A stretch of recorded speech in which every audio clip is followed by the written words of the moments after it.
Sobat Poltek SSN yang masih setia menunggu podcast Ngosil, ngobrol urusan siber dan politeknik.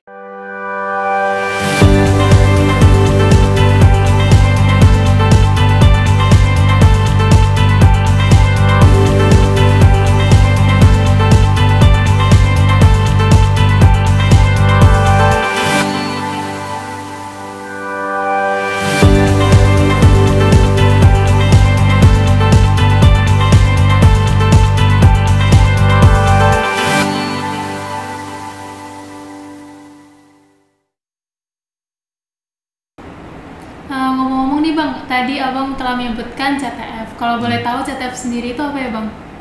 CTF ya, kalau CTF ini kan Capture the Flag. Jadi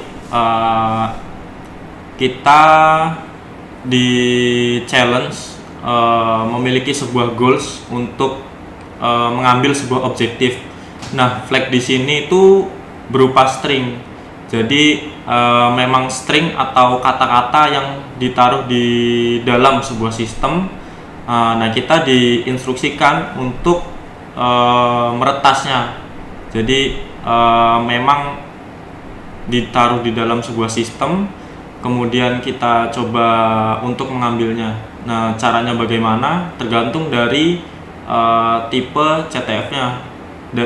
Di CTF itu ada dua tipe sebenarnya, attack defense dan jeopardy. Yang paling umum untuk pembelajaran itu yang jeopardy. Di jeopardy ada beberapa kategori kayak web exploitation, cryptography, reverse engineering, forensik dan lain sebagainya. Jadi misal di web itu CTF-nya flagnya ada di database. Ya disediakan sebuah web yang mungkin isinya itu ada inputan, ya gimana caranya kita dari inputan itu bisa berhasil dapetin database-nya buat dapet flag. Itu sih kalau CTF. Mungkin tambahan dari Tama. Izin untuk penambahkan dari Bang Was itu CTF ya. Jadi CTF itu ini ya, environment lab. CTF itu environment lab yang dimana itu sebuah lingkungan lab yang berisikan tadi sudah disebutkan Bang Wahas banyak kategorinya. Nah, di sana kita bisa mencoba try and error, kita bisa bereksperimen tanpa harus mempengaruhi environment asli seperti web real seperti itu. Di CTF itu juga bisa kita coba bisa bikin sendiri, kita bisa utak-atik segala macam. Itu tidak harus khawatir merusak web tersebut karena itu emang environment lab atau lingkungan lab, berbeda dengan bug bounty yang memang environmentnya itu asli real seperti itu.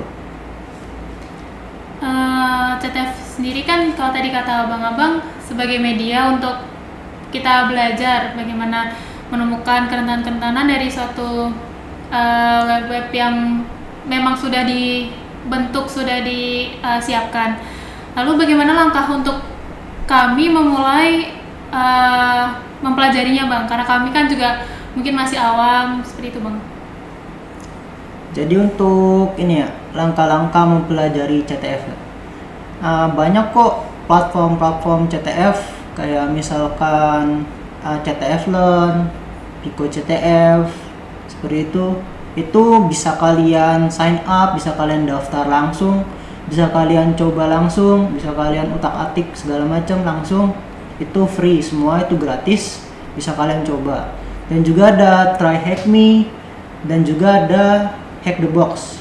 Tapi untuk Hack the Box ini lebih ke eksploitasi mesin. Jadi kita diberikan sebuah mesin, kita bisa mengakses mesin tersebut. Tapi bagaimana caranya kita seorang peretas bisa mengambil alih mesin tersebut. Itu Hack the Box seperti itu. Ya itu sih kalau mungkin yang online dan tersedia langsung bisa kunjungin yang udah disebutin Tama. Tapi ada juga yang bisa self hosted atau kita bisa download dan install di server kita sendiri atau di device ya kayak DVWA dan Vulnerability Web Apps. Ada juga lab dari OWASP. Lab-lab kebanyakan di GitHub udah tersedia banyak sih. Tinggal mau yang satu lab udah tersedia semua kategori apa satu kategori khusus dengan berbagai teknik serangan yang udah disediakan itu biasanya udah banyak dan bisa dicari secara gratis dan open source. Ngomong Bang, untuk platform yang bisa menjadi rekomendasi untuk rekan-rekan belajar CTF itu Bang? Kalau rekomendasi ya, kalau yang baru awal kayaknya Try Hack Me bagus deh. Soalnya di situ dia ada penjelasan secara detail dan lengkap. Kalau di Hack the Box itu dia basisnya mesin, jadi kita masuk eksploitasi mesin, bisa dari layanan yang berjalan ataupun dari kerentanan yang udah ada di dalamnya sih. Mungkin tambahan, biasanya tambah di mana? Untuk saya sendiri ya, platform yang paling bagus ya Try Hack Me sih menurut saya juga. Karena di Try Hack Me itu dia step-step gitu, bener-bener ada langkah-langkahnya. Terus ada petunjuknya, misalkan kita bingung nih, ada petunjuknya juga di situ. Nah, di situ juga kita dikasih waktu, misalkan di situ bisa kita start dikasih waktu sejam. Nah, itu bisa kita tambah waktunya bisa jadi 2 jam, bisa seterusnya gitu. Jadi kita bisa leluasa kapan kita ngehacknya. Terus di situ yang paling penting sih itu sih langkah-langkah itu, yang paling membuat itu mudah langkah-langkahnya itu sih. Ada langkah-langkahnya seperti itu. Karena mungkin rekan-rekan kan masih banyak yang awam terkait CTF dan mungkin sulit untuk memahaminya. Dari abang-abang sendiri, apakah ada tips untuk mudah memahami dan bisa lancar dalam mengerjakan CTF itu sendiri, Bang? Kalau terkait lancar ya, biasa itu sebenarnya tergantung dari ini sih. Sering-sering aja baca, sering-sering compare sendiri. Biasanya di beberapa platform CTF kan ada yang udah menyediakan write up. Nah itu bisa dibaca-baca. Mungkin suatu saat dari write up yang udah dibaca nemu soal yang mirip-mirip, itu bisa dicoba dan sangat membantu sih. Dari write up mungkin bisa ikut-ikut kompetisi. Mungkin awalnya emang susah dan berat, tapi seiring berjalannya waktu dengan banyaknya berlatih dan ikut kompetisi, pasti lama-lama bisa dan lancar ngerjainnya. Iya, mau izin menambahkan, selain itu juga bisa ini ya, bisa ngelihat nama soalnya, deskripsi soalnya. Misalkan kalian mengerjakan suatu CTF, soal CTF, nah itu nama soal dan deskripsi soalnya itu biasanya itu petunjuk soal tersebut. Nah misalkan nama soalnya itu Warsak atau apapun, nah bisa kita cek nih, wah siapa tahu nih soal bisa kita selesaikan menggunakan tool Warsak seperti itu. Dan yang paling penting tuh praktek sih, praktek. Jadi nggak hanya teori, karena jika paham teorinya aja itu cepat hilang gitu, cepat hilang. Makanya itu teori langsung praktek, teori langsung praktek, itu paling efektif sih buat CTF sendiri.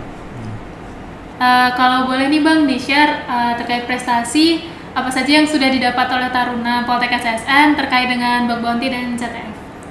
Untuk prestasi yang sudah dicapai oleh Poltek SSN ya, yang pertama dari sisi CTF-nya terlebih dahulu ya. Dari CTF-nya itu kami berhasil menjuarai peringkat ketiga kompetisi CTF se-Asia Tenggara, yaitu bernama Cyber Sea Games. Jadi kami sebagai perwakilan Indonesia berkompetisi dengan negara-negara di Asia Tenggara, dan akhirnya kami berhasil mendapatkan juara ketiga. Itu dari sisi CTF-nya. Untuk dari sisi bug bounty-nya, kami pernah melaporkan kerentanan di Halodoc, kami pernah melaporkan kerentanan di tiket.com, kami pernah melaporkan kerentanan di Tencent juga. Tencent itu ada perusahaan yang membuat PUBG kalau ingin tahu. Kami pernah melaporkan bug di situ. Dan kami pernah melaporkan bug di United States Department of Labor.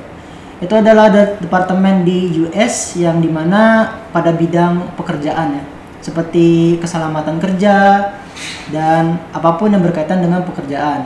Nah, kami sudah pernah melaporkan kerentanan di departemen tersebut, dan juga kami sudah melaporkan kerentanan di Bentley Software yaitu adalah perusahaan perangkat lunak Bentley di US juga. Nah, dan masih banyak lain yang kami sudah laporkan kerentanannya seperti itu. Ya mungkin kalau bicara terkait ZTF dan bug bounty ya, itu nggak melulu soal ZTF dapat flagnya atau bug bounty dapat bounty-nya atau reward-nya, karena sejatinya security itu bukanlah sebuah produk, security adalah sebuah proses. Jadi asal ada lesson learn yang bisa kita ambil, ada proses yang udah kita lakukan, itu pasti bakal berguna lah buat kita ke depannya, entah buat karir ataupun buat kita ajarkan untuk generasi selanjutnya. Nah, ternyata baik juga ya Bang prestasi yang sudah didapat oleh Taruna. Untuk rekan-rekan yang lain juga jangan mau kalah untuk terus berusaha agar mendapatkan prestasi, terutama di bug bounty dan ZTF ini sendiri.